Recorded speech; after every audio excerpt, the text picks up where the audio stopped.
Hello, witches. Grab your goats. Grab a doll or two, haunted preferably. Grab a microphone and get some glitter on because it is time for the Witches Movie Coven. Yes, indeed. Just talking about witches, well, sort of, in movies. This week we are doing K-pop Demon Hunter. We have all watched it and we hope that you have too.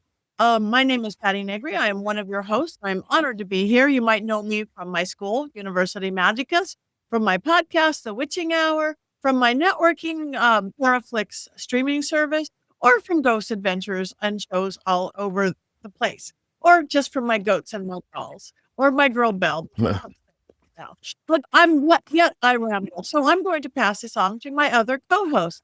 Let's start with Richard-Lael. That's me. I'm right there. Richard-Lael is one name, not two. If I were just Richard, I'd be eight.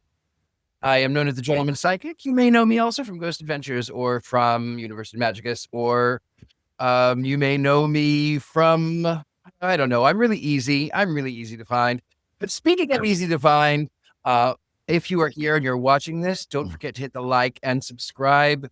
It really helps us out in the algorithms. You could follow us too. Also, I wanted to show something that Heather sent me.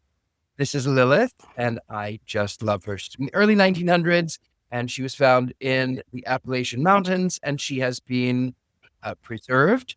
She was losing all of her 120-year-old stuffing, and she is happy to be home. Thank you. I love her. Beautiful.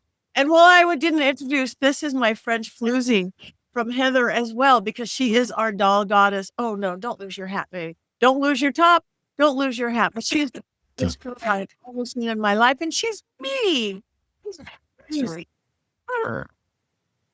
Okay, moving on. Jason. I am Jason Mankey. You have not seen me on Ghost Adventures, but you might have seen me at your local bookstore. I am a 10-time Llewellyn author. This is my latest book, High Priest, a biography of Raymond Buckland. I don't have any haunted dolls. All I have are giant action figures that sort of remind me of my childhood, which is haunting in its own way. Okay, Heather. He does not have any dolls yet. I'd like to just add that in, tack that onto the bio. That's a threat. That's a threat. Necessarily. I am Heather Greene, and I am the author, and I didn't grab my book. Lights, Camera, Witchcraft. It's a critical history of witches in American film and television. It's the definitive guide to all things witchy in movies. And I am also an editor at Llewellyn Worldwide, where some wonderful authors write for, like Jason and Patti and others. And I am also a journalist, and I cover all things occult and witchy in media when I get the chance. So you can find me on the socials. You might know me from there, and just from general being around the pagan community and attending stuff, and this wonderful podcast that we do every week. This coven meeting, I should say. It's our coven, yes. No, unfortunately, beautiful Courtney cannot be with us. She is feeling well. She hurt herself, so send her lots of good love and witchy wishes. And in placement of her, we have our regular fill-in, the beautiful, wonderful Tabitha Meadows. Take it away. Thank you very much, Patti. I am Tabitha Meadows. I am a medium and psychic, and I have come here to dance my way with the coven tonight. Thank you for having me again. Thank you. Okay, before we go, I just wanted to tell everybody, since we just did The Conjuring Book 3 last week, I have just spent this past weekend in Maine with Annabelle and everything from the Warrens Museum at the Maine Paranormal and Horror Con. It was amazing. They had thousands of people come out. I got to dance and hang with Maribel. When in Rome, I even got a Catholic priest, because they carry one with them, blessing afterwards. He was so cute because he saw me paganed out all over, which he was going to do a blessing.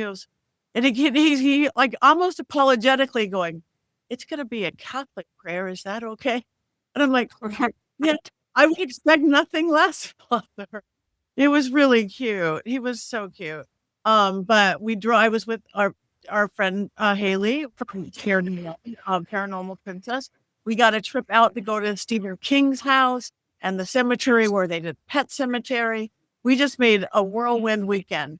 And it was really fun. And I saw the new Conjuring film. We got a screening with the Nesper people, Tony Spira and Chris and all the people. We had a private screening on the night I first arrived.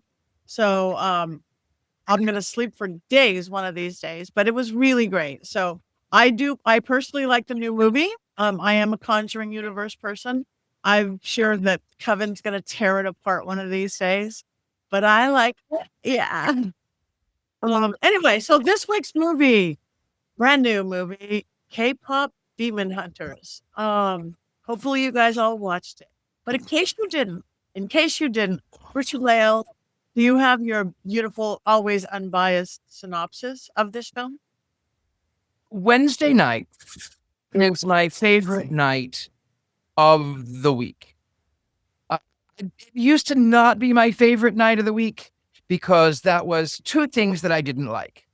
I did not like that on Wednesdays when I was in school, that was physical education. And then we had the Royal Rangers Wednesday night service as a former Christian. So I have that the Wednesday nights have been reclaimed. That pleasure house on this episode. I have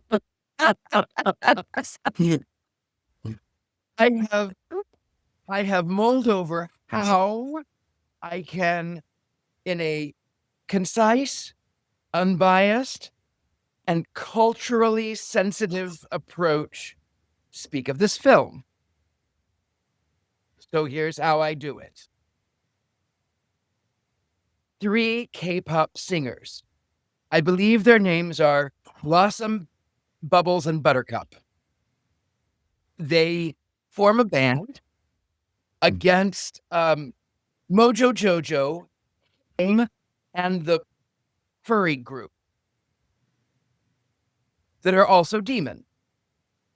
And they save the world by singing. And then they fall in love with Mojo Jojo. But him is also a demon, but he's not really a demon. And then there's a fighting. There's a tiger and a magpie. And they find that they don't need love. And that's the end of the demons. And that's what I have for you. That's it. That may be your shortest synopsis yet, Richard-Lael. And I know we're having of scattery problems. Maybe that was it. Maybe it was much longer. So now we've got a clear picture. I don't even know if we need Heather's spot. No, maybe we do. We have 5 things other additional things we need to know about this film. Yeah, I've got a mess of notes here that I didn't do a good job of organizing, so bear with me here. Let's talk about this great movie, K-pop Demon Hunters, originally purchased for, originally paid for by Sony $100 million and sold to Netflix. A little bit of shenanigans there. Sony lost out because this has become a very successful film. It was imagined by and directed by Maggie Kang, I believe, if I could read my handwriting. She's Canadian, but she does have Korean roots, and she wanted to create a film that had the flavor and feeling of her cultural heritage, and that is where this begins. It was co-directed by Chris Abel-Hans. Both of them were on movies like Puss in Boots and Rise of the Guardians. She did work on Kung Fu Panda, so they have a background in animated films, both of them. So basically it has, as I said, become a phenomenon.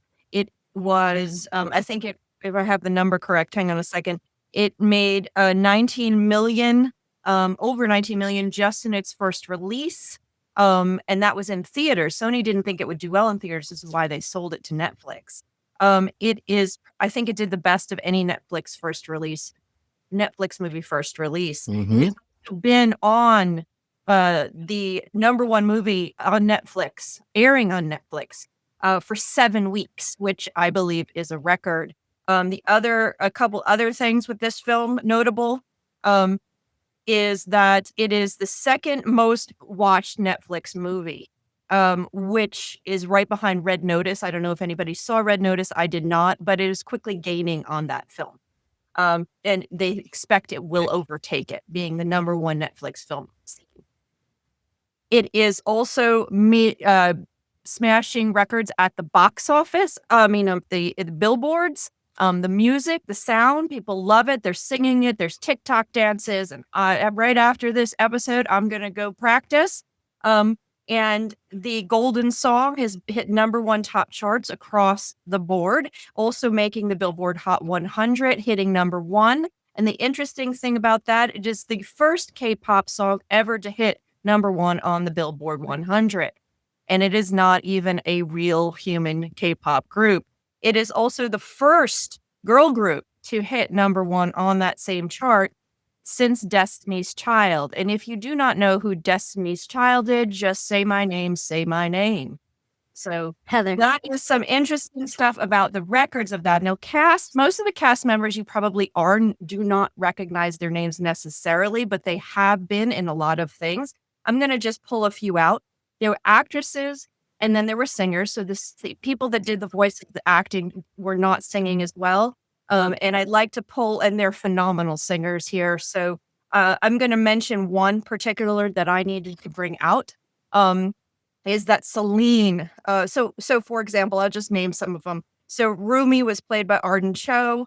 The singer is EJAE. I don't know how she pronounces it. Mira was Mei Hong. Singer is Audrey Una, and that goes on like that. And these are all mostly accomplished actors and singers. And one I'd like to bring out, as I said, Celine, the character Celine. The singer was Lea Salonga. And I think that's an interesting little note for those Broadway fans here. If you know Lea Salonga, she's known for Miss Saigon. If I think about it too long, I'll start to cry. It's a beautiful musical done by the guys that did Les Mis. She was also Aladdin, the singing voices in Aladdin, Disney's original. And she also did many other things. She was the witch in Into the Woods. She was in so many musicals. She's top-notch Broadway star. Bobby was played by Ken Jeong. You might know him from Crazy Rich Asians, The Hangover, The Community. He's been in so many things. Very, very recognizable face. Healer Han, Daniel Do Kim, you may recognize his face as well. He's doing a ton of things. Lost, Hellboy, Insurgent, and the remake of Hawaii Five-0. So you've seen him around as well. The narrator was Lisa Kashi. I'm bringing her up because if you just watched The Naked Gun, the recent remake, she was in that. So that's really kind of the interesting. It's got a very talented, well-versed cast. Most of them do have some Korean heritage in their lives, whether they were born there or from the heritage. So the next I want to talk about the animation. They combine 2D and 3D. This is something that they picked up from or inspired by the Spider-Universe movies. I don't know if anyone's seen them. If you have not seen any of the two and then the upcoming one, and I think in 27, if you have not seen Spider-Verse Universe movies, you need to see them. They are absolutely phenomenal. Artistry with animation is second to none. They mix all kinds of animation. In this case, you're finding 3D animation, the typical more glossy, and then you hit the more anime style, manga style animation with the chibi kind of look where the faces get bigger and fatter and stuff. That's why I have these little guys here as inspiration for us tonight. It's the big heads, little bodies. Comes from Japan. It's a style. They've brought that there. So that is that. Now, the last thing I want to talk about is the Korean influence, which was a piece that they really wanted to bring out here that the director was really adamant, or that was what inspired the movie to begin with. And so I have a list of things here that are worth talking about because there are some interesting Korean cultural things that they worked in here. First of all, you have the three weapons, notable, all Korean weapons that you can see the 3 there. And let me find their names. You have, hang on a second. Here they are. And I'm going to say the words wrong. Saengim, which is the traditional Korean military sword, which is that front one held by Rumi. Then you have a gokdo pole arm. I'm butchering how these are pronounced. That's the one held by Mira on the side to my left. And then the interesting one for us here would be what's her name? Zoe's holding. Those knives are actually ritual knives. They're not weapons. They're called shinkal knives. And if you go online, you can actually how do you make a Zoe's shinkal knife? So they are ritual weapons that were used for protection and in Korean shamanism. So that's an interesting piece. And of course, Korean shamanism comes out in a number of other ways that is shown. And I read some articles by Koreans about this movie to check on things. But the tree and the time when they go to the tree, that's definitely representative of a place that's very sacred and has a mystical stories about it. So that's purposeful. The idea of 3 women or song being used to get rid of demons, and 3 women particularly handed down to do this work. That's also from lore, Korean lore, and also Korean history. The interesting thing about that as well is one person said that there actually is a legacy of K-pop girl bands that goes back to the 30s, and then the daughters would take over, and the daughters would take over. So there's a legacy of that part of the story outside of Korean shamanism is that K-pop girl band thing. So another interesting is they've used paintings. One of the paintings she showed that is actually behind them in one of their performances is actually a real painting that used to be behind kings, representing the kings and the queens and peace in Korea. And there's a number of things I could go through. She just peppered the whole movie with all of these little things. The last thing I'll mention is the tiger and the magpie that is from a specific type of painting, Korean folk paintings. Very, very common, very, very notable. The idea is that the magpie is keeping an eye on the tiger who represents the king. That is the original interpretation of it. Goofy king, goofy area, the magpie keeps an eye on him. That is the idea of it. So you have, in fact, what's interesting about that is when the movie came out, it was so popular that people rushed to buy pins of the magpie and the tiger from a museum in Korea that has pins that you can buy, and they're sold out because of this movie. And so there's a ton of it, and we could talk about that. There they are. There is a ton of Korean stuff in here that's I'm sure we're missing a ton of it. And if you're actually Korean, you're probably seeing a whole lot more, including things like, the representation of demons and all this. There's tons to talk about, especially if you know Korean culture. So that's it for now. You'll have to excuse me. I'm going to leave the podcast now and go learn some K-pop dances. Talk to you guys. Sweet. Let's go. Let's do it. Right here. Let's do it right here. Everybody, 5, 6, 7, 8. Go, Heather. and 5, 6, 7, 8. Yeah, that's chorus line. They have very long legs, those K-pop dancers. Holy crap, they do. They do. Like, Yeah. I thought Barbie had an odd body. All right. Who wants to start? No. I think Tabitha wants to start. Tabitha does. I can see it in her face. Okay, so I don't think I was ready to start, but I have to get ready to start, right? You have to be ready. You have to be ready to lights on. Go start. So start off. I liked Rumi as a name. It was Rumi was a 13th century poet and Sufi mystic. So I thought that was kind of cool that they brought that name into the mix with this movie. there's a lot of things that touched me, and that goes back to last week's movie about dealing with your own crap. But this week, though, I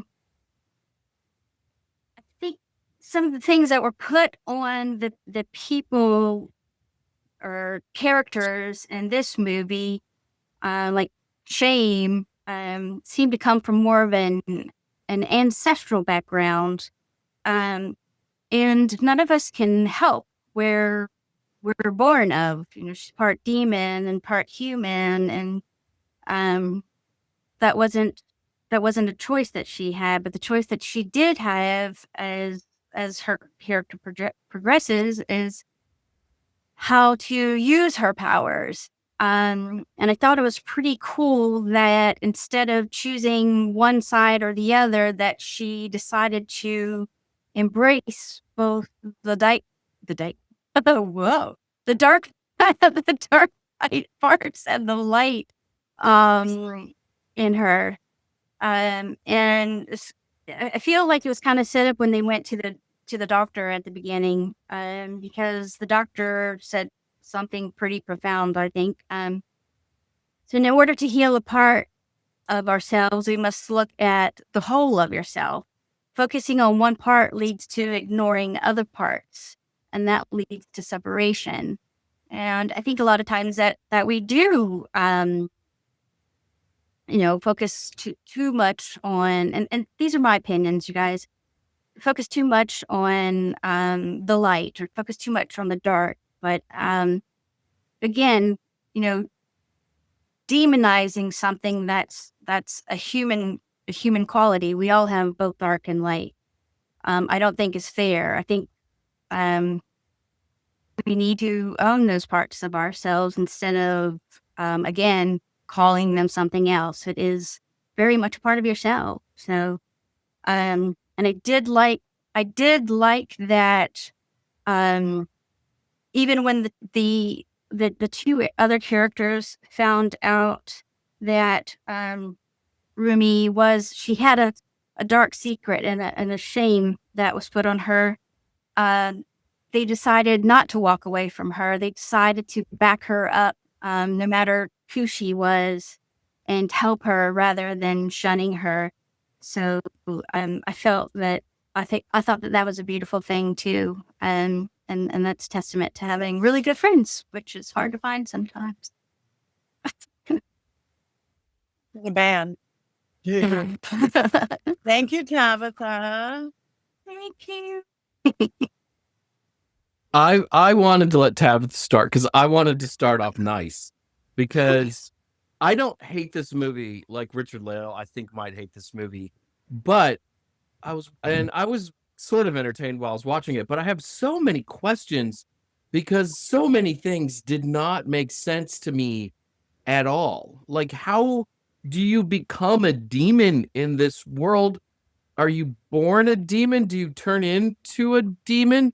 The demons suck the souls out of humans, so there's something there, but this girl is half a demon? Like, there's just questions that didn't get answered for me, and maybe I missed it. Maybe it was in the middle of a song and I wasn't paying attention to the lyrics, but I was just bewildered so much. I could go on for 10 minutes about how bewildered I was at various parts of this movie because they just didn't make sense to me and things weren't explained very well.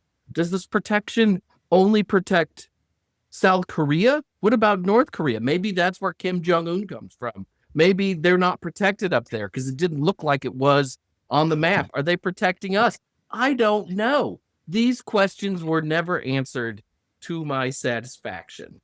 Or I don't think they were attempted to even be answered. And I could still go on. I can go on further with these questions. How does time work in this world? How does booking stadiums work in this world? Well, we just played at an award show. In 3 hours, we'll be going live at midnight in a giant stadium, and you all can come. What the heck?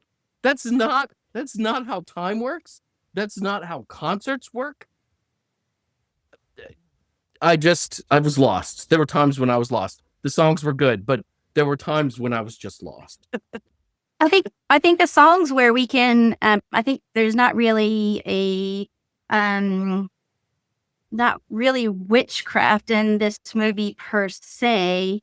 However, we can tie songs as a sort of powerful spelling, if you will, because what they were saying and singing had energetic effect over all of the people that were within earshot. Actually, it rippled out like energy out further past the crowds and into the cities. So, Yes, we did that with Sinners a few weeks ago. That's what we did it with. I think Tabitha. I think Tabitha, that explanation may be why I despised this movie so much. Because maybe I'm a demon. Because I hate pop music. It was some kind of torture. I wanted to flee from the pop music. I did not like the music. I hated every second of it. I hated it. I hated the music. He's working on you, demon. Demons. It must be working on me. I am not a big pop music person, and I'm not an animated person. You guys know I am the not animated member of this coven. But I do believe that music is the purest form of magic, even if it's not my favorite style of magic. So I like that. To me, the not witchcraft, but the magic was in the music. yeah. That was made very, very clear. The plot line was, everything, I agree with you, Jason, was not made very, very clear. I just kept, I'm just watching a great big music video, just an endless music video with and dancing. I love the high kicks. I love the dancing. But I don't. Sorry. Go. I was just thinking about all of the iconic people who have had a impact on the way that people dress or what they do. Starting back with Elvis Presley or people in blues music. People really looked up to them, and music made them feel a way and started acting a way, and other people didn't like that. So there is definitely this magic to it that gets people really going and wanting to be a part of something or not a part of something. So yeah. I'm gonna jump in here and I'll give you my opinion of the movie in a second. But we saw music being used in magic with the witches in Hocus Pocus. They use the singing as a spell on the people. You see it in Agatha all along. Yes, Agatha has the song, but I don't know if that entrances, but yes, it's most certainly. And then, of course, if any of you here out there in our coven world love and watched or have children that have loved and watched the My Little Pony movies, there is The Magic of Friendship. There is the second movie called Rainbow Rocks. The cast of the bad band uses magic to entrance and to make people angry and hate each other. So yes, friendship is magic. So that is the second movie we have something very similar, which when I was watching this, I kept thinking that this movie is like if you took Rainbow Rocks, My Little Pony, and mixed it in the cauldron with Buffy the Vampire Slayer, and then sprinkled in a little bit of 2025 teen culture, you wind up with this movie, because that really has some of the same feels. You get that Buffy the Vampire, teenage killing, Second Life. There's Rainbow Rocks. That's the band. They're the ones who sing the song that does the bad stuff. Yes, I've seen the movie. So now we can quickly jump to what I think about this movie. I am admittedly a sucker for any animated film that has bands in it. So like when I was a kid, my favorite cartoon was Josie and the Pussycats. I'm just going to own that right now. You guys, has anyone here seen Josie and the Pussycats? The movie or the TV show? The TV show from the 70s. It's not as good as Gem and the Holograms. Oh, Well, I didn't care about Gem and the that was Holograms. outrageous. Truly I liked outrageous. Josie and the Pussycats. And anyway, so this, and then, you know, of course, I did like that My Little Pony episode TV movie, and movies in general. If they have some kind of girls singing music on stage dancing, I'm gonna like it. So yes, I like this movie. There's Josie and the Pussycats. There they are. See, it does exist, and I had fun. Yes, there were problems with the plot. I also was trying to figure out what's up with the demons. Like, how do you become a demon? I started to go there, and I'm like, just forget it. Let's just be golden. Oh.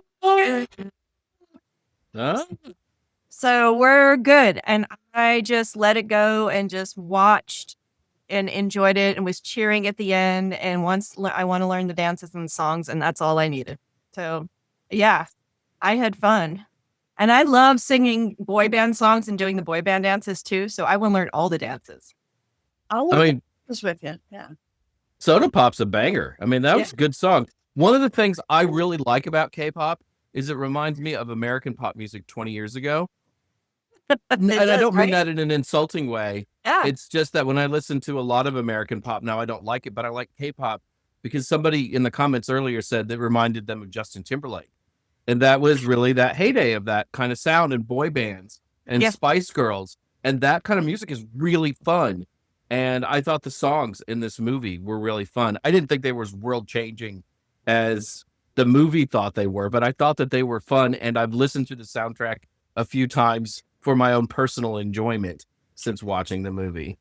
Yeah, it was fun. And you know, again, getting back to the Korean part is that, and similar to what Tabitha said, is that is actually a tradition. I think somebody else has said in the comments, there's a tradition of using music in magic, in shamanism and in cultures. And in case in Korea, they use music and singing to keep demons away, to keep evil away. Is I think the word, so not demons, because they don't think, which I've said before, it's the way they look at demons and evil and all that is very different in Korea, Japan, China than we look here. We look at this as a representation of the devil and demons. Is Western culture is going to watch this movie, but that's actually not necessarily the case. Which you can see, they don't really get into the whole demon thing. They don't give it that devil versus, you know, the Christian overlay. They don't do it in this movie. They just kind of, which is, you know, for us, we want to know that we need more information on that. Could you please? I mean, clearly the head of the demons though is bad though. Like, yeah, he's a bad guy. He's bad. I mean, he's Evil.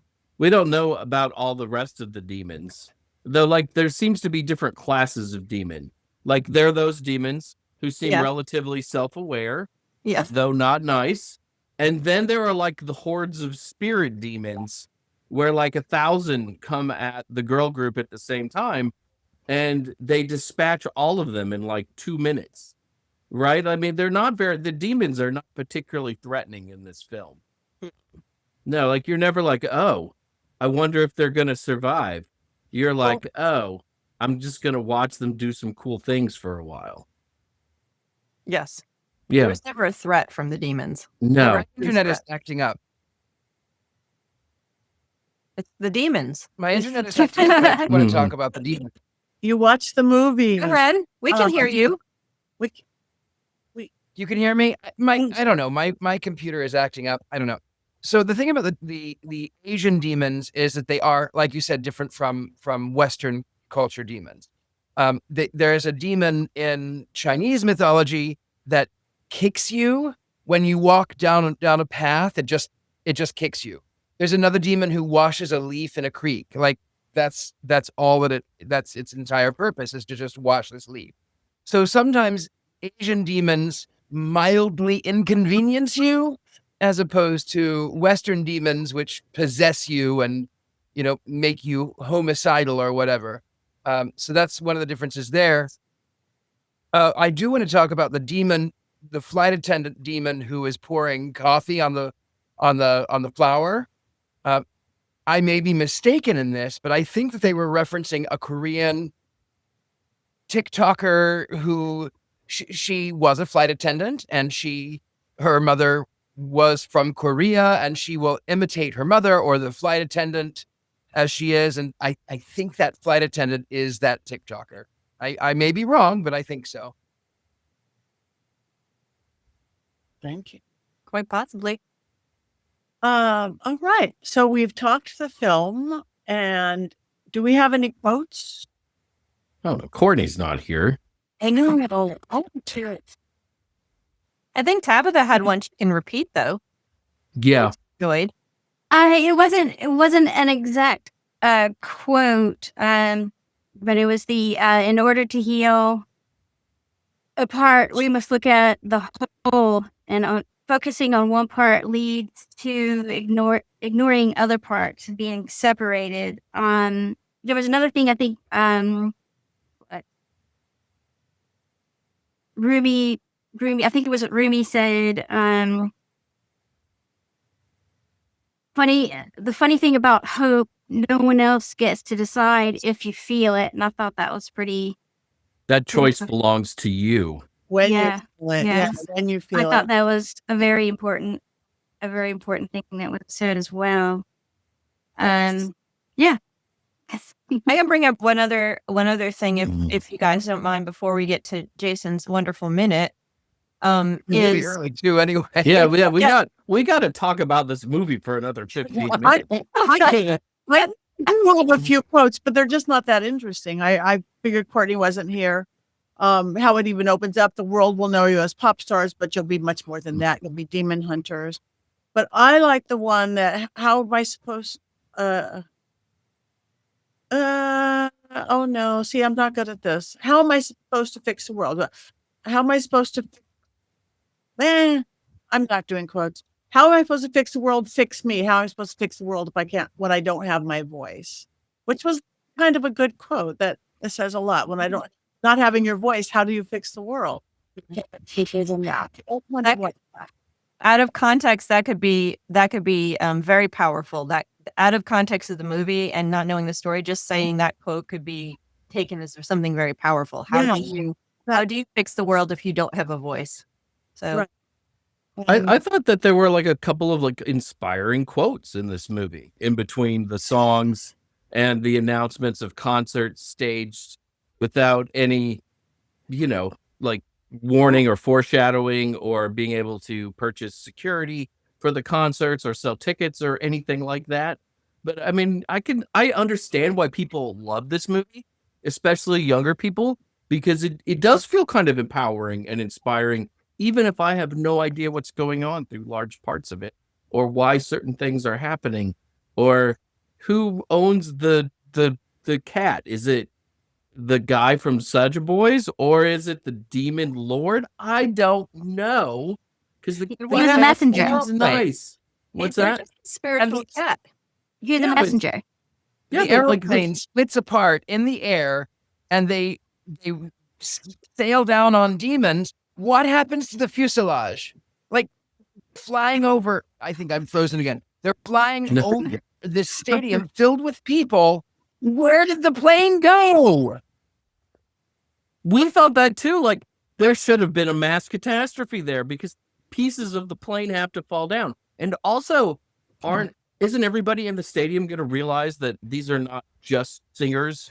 Like, how oblivious is their manager? Right? I mean, they fly down from a plane and then land in the stadium, and woo, everybody's going crazy. But he never thinks to himself, how did they survive without a parachute falling down from a plane? And he just seems to think they're normal pop stars. Why can't they at least let him in on the secret? And also, how oblivious is he? Like, how completely oblivious? He looked pretty oblivious He was He very did. oblivious. in general. He was Yeah. phone the whole time. The other piece that ties into that I was going to bring up a minute ago, but it kind of ties into this, is the fact that she is a demon and a human. And it is explained that her dad is a demon, but they never explain exactly. Like, she says, I was a mistake the whole time. So was this like I'm a zombie and a girl, the zombie and is it a monster and a girl kind of thing situation? Are they in love? Is it one of those and they had a kid, or was it raped? I don't know what was going on there. Like I thought that. Yes, I thought that. Like, what the heck? I need a backstory there. I just need to know where they had love. I wanted it to be a love story and this. But aside from not knowing exactly that origin of how she came about, the one moment that was really cool when we find out is her trying to wrestle with being between the worlds. And we get that a lot with witch movies, and we see that a lot in other movies. But, and then when she looks at the camera at the end, when she finally embraces her whole self, she's now embracing both I'm a demon and I'm a human. And this is when she embraces it, she looks at the camera and she has two different eyes. One's the human eye and one's the human eye. And that recalls the movie I can't think of it either. hold on, I can picture Beautiful Creatures. It recalls Beautiful Creatures, where she's battling, is she going to be good or bad? Is she going to be good or bad? The whole movie, they didn't know what she was going to be, and at the end she was a little of both, and she had a green eye and a blue eye, and at the end she looks at the camera and has one of each. So that kind of recalls that that little thing about, you know, she's both. She's not just one. She's a demon and a human. And so she's something different. And she's golden. And she became his soda pop. Just like a Man. I think that speaks to pushing down your power too, to make other people more comfortable. And I think, you know, that's why people can't see you, because you're not fully being who you are and stepping into who you are as a person, because, you know, for so long you've been conditioned to be something else. Or, you know, there's even people out there that when you do become step into who you are, they don't want you to be there, and they try to tear you down. So it's always this constant battle of self and being in the world. I love how quickly the fans don't like groups. So Huntrix, which is the name of our girl band, breaks up on stage, and then immediately, to help everyone get over the breakup of this group that just happened on stage, that's when Soulja Boys decide that they're going to have a giant concert at midnight, ignoring all local noise ordinances, and to, like, mourn the girl group breaking up. And then the girls walk into the stadium, and two of them just walk in and nobody cares. Before that, they were the most popular people in the world. But now, 2 hours later, they are complete unknowns. Like, wow, that is some extreme unfollowing on social media right there. That's how fast it can happen. That's breaking someone down. Social commentary on our pop culture world. Right? Yeah. And then, did you notice that the concert ends in the morning like the sun has risen? Like it must have gone on for 6 hours or something? It felt like it. Right? It felt like 30 minutes to me. I felt like a TV show because I was so into it, and I was all about it. And I immediately went to look up the dances and stuff. Sorry, Richard-Lael. You and I are at opposite ends of the spectrum on this one. I suspect we are not going to be enjoying any animated pops. You will not come watch Rainbow Rocks for my birthday with me, will you? I love you. I love you too. It's just a different kind of musical, right? Exactly. Uh-oh. I'm hearing sound. At the end, the romantic figure dies. Yeah. Yes, I don't know. he does. At He the did. end, the romantic figure dies. Yes. Then she's just okay with losing the love of her life. She just like moves on. I don't think Like, he was oh, I just lost the love of my life. Okay, let's sing a song about it. In fairness, she only knew him for, I think, about 36 hours, because Yeah. that is the rise and fall of K-pop in this world, right? I don't Well, think it was the isn't- love of her life. I think she was just attracted to him, and then speaking to him and reaching out to him reduced the demon marks and made her be able to sing again. So I don't know that it was the love of her life, but yeah, she kind of. It was definitely I an mean, she was interest. kind of where it's 10 years ago. Yeah, she was. Everyone was shipping them together. I hate it. Yeah. Well, in a place where shame is important, duty is also important. So the duty becomes more important than everything. Sometimes even love, unfortunately.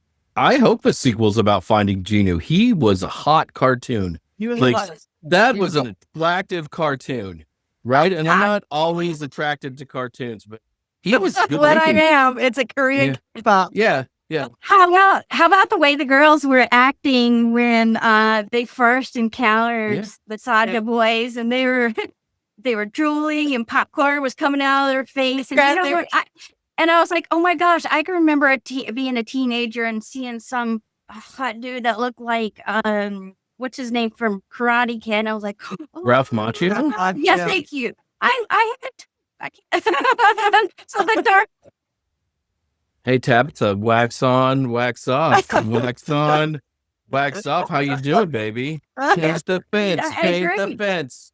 The dark haired Oh. this movie, I was like, whoa, same thing. He was hot.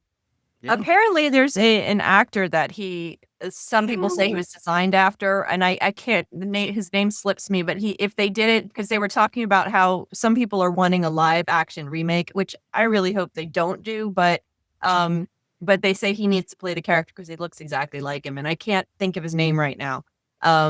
But yeah, there's gonna be a sequel, and so that's gonna be really interesting what they do with it. Maybe they'll explain some of the stuff that got left out this first time. I don't know. I don't think they will. I don't care if they do, honestly, but it'd be interesting. Some backstory would be nice. Maybe the demon's really not bad. Maybe he's only misunderstood. right. Name No, I'm demon. pretty sure he's bad. Sometimes bad is just bad. Yeah. I think I think some of those ladies like the bad boys, though, right? And that's part of Genu's appeal. I do think they look pretty cool in their demon outfits with the big hats and stuff and their eyes. Love Yes. that. Yeah, those hats were super cool. I'm like, okay, Yes, they were. okay. Girls like bad boys, yes. Yeah. There he Of course is. we do. Yes. Yeah, look at that. That would be a great Halloween costume. Oh, Those are- someone says that they have. I love that match. Someone says that they have a. That being said, I had a poster of Kirk Cameron on my wall. I mean, when it comes to bad boys, Michael Seaver on Growing Pains was the baddest of them all. There's probably people that have no idea who that is. Yes, I've dated myself. We're definitely quickly. dating ourselves with that one. Mhm. It's okay. I suggest you. Yeah. Okay, now we've discussed the movie. We have a Mankey movie moment. We definitely do. She definitely do. Rob, are you ready, Rob? Because this is I've gone all out for this one. I mean, I've done things I've never done for this one. I'm ready. So if you watch the show every week, you probably notice that I am gone a lot. Not a ton, but probably more than everybody, but maybe Patti, because I tour a lot. And I often tell you that I'm going to be at pagan events when I'm touring, but that's not really true. All of that is mostly a lie.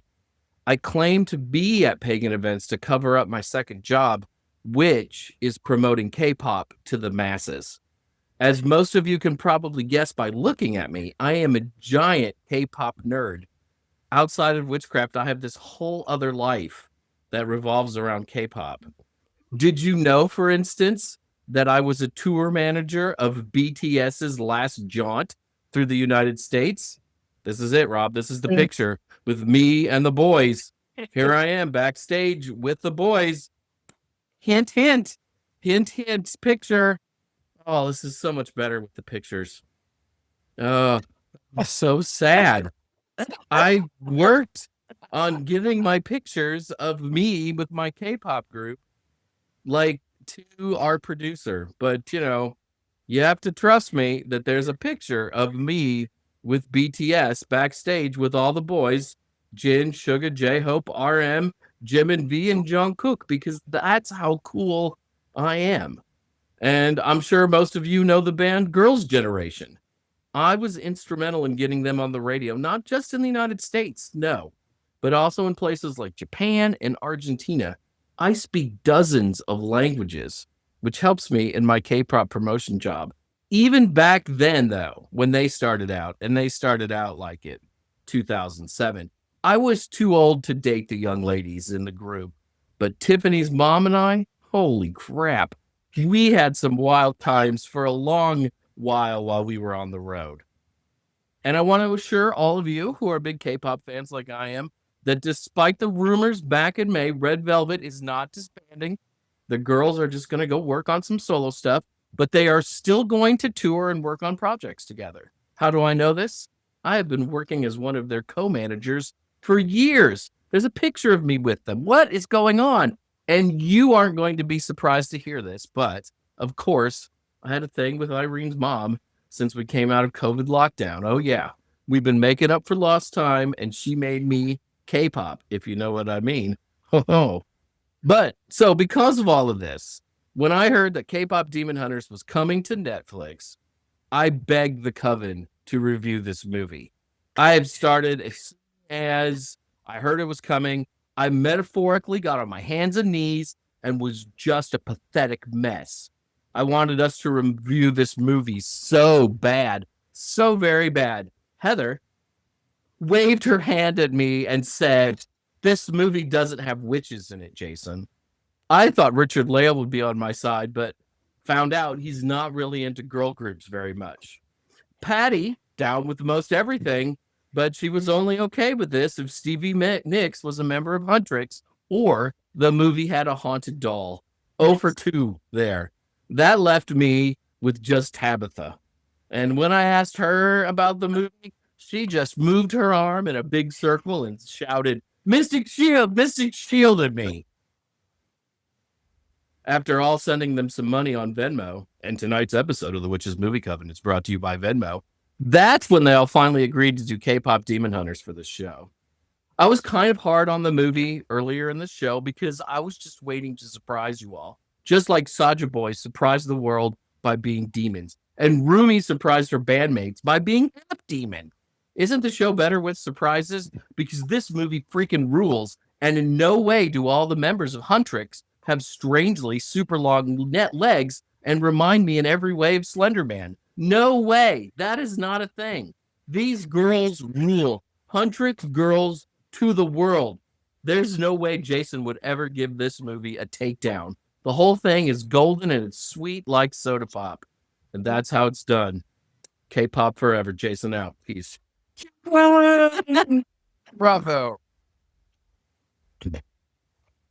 Beautiful. Thank you. Oh, you had a secret life we didn't even know about. Yeah. It's tough. It's tough. That's good. Very Yeah. I'm gonna be out with Blackpink pretty soon. good.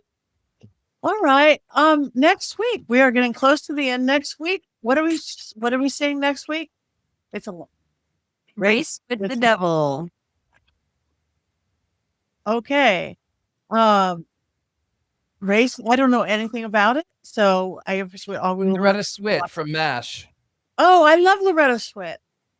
You'll really love her in this one, but I think there's a dog, so or is it a cat?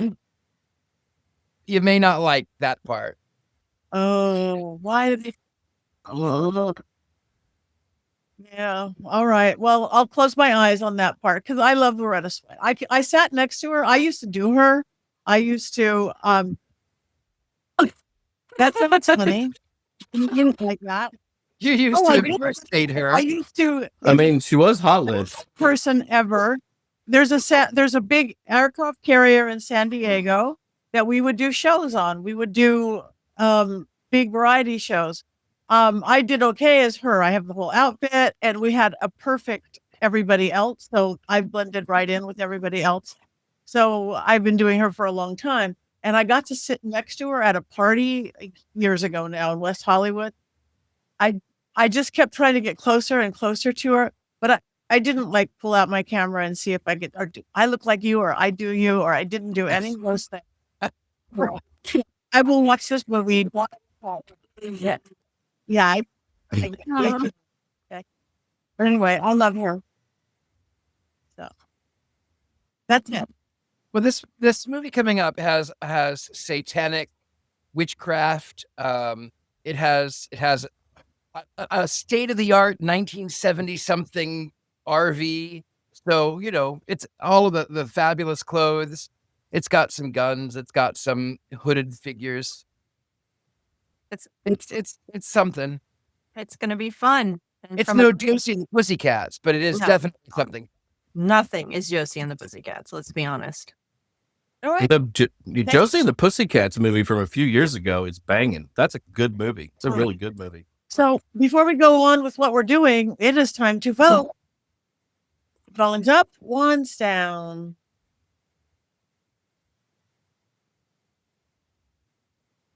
Up, up, up, neutral, and dabbing down. I mean, I could have gone straight. It was. It didn't make sense, but it was pretty and it was lots of fun. And I like the songs. I gotta go up. It was pretty. That's why for being animated, it's not what I want. I gave it a nice happy medium. Okay, so what are you guys in the chat room? Wands up, Cheryl. Wands up for a movie that took $100 million to prove that some things should not transcend cultural barriers and stay right where they are in Korea. Wands up, wands neutral. Up. No other ones down so far. Wands up because I can associate with Sufi thought. Okay. All right. Well, wands up seem to be winning on this film. We'll see how next goes with the new film. Anybody got anything coming up the next few weeks they want to talk about? So people can come see us, watch us, talk to us. Oh, I do have something. Oh, tell us.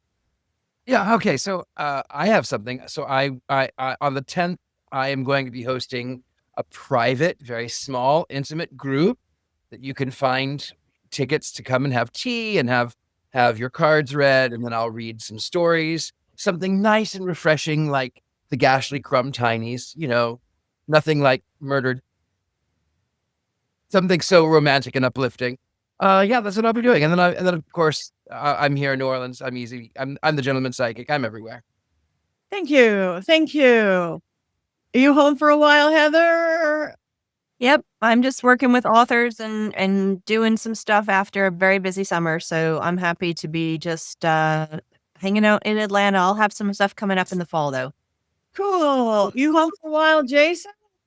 This weekend, I will be in Reno, Nevada for Reno's Pagan Pride Day, all day Saturday.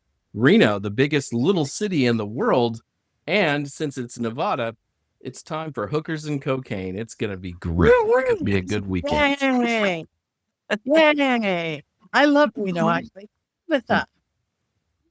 I just want to take the time to give a shout out to Courtney and say I hope you feel better and get well. I miss seeing you on Coven, and also give a shout out to Kelvin, who's normally on here, who's not on here tonight because I think he's having some personal things done. So I just want to give a shout out to him too, and hope that he goes through everything and comes out great. Thank you very much. And yes, we love you, Courtney. And I want to give an extra good thanks to everybody in our chat room. We love your opinions. We love you being funny. We love you being snarky. We love it all. Mary Jane King and Colin and Robert and Ryan, official Ryan, and all you guys out there. This is for you. So thank you for being there for us.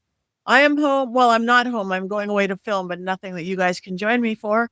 I think I'm going to be somewhere in Salem this weekend, but I don't know.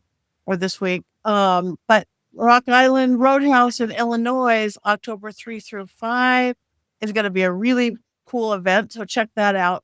Make your plans now. And other than that, I'll save everything for later. So it is that time.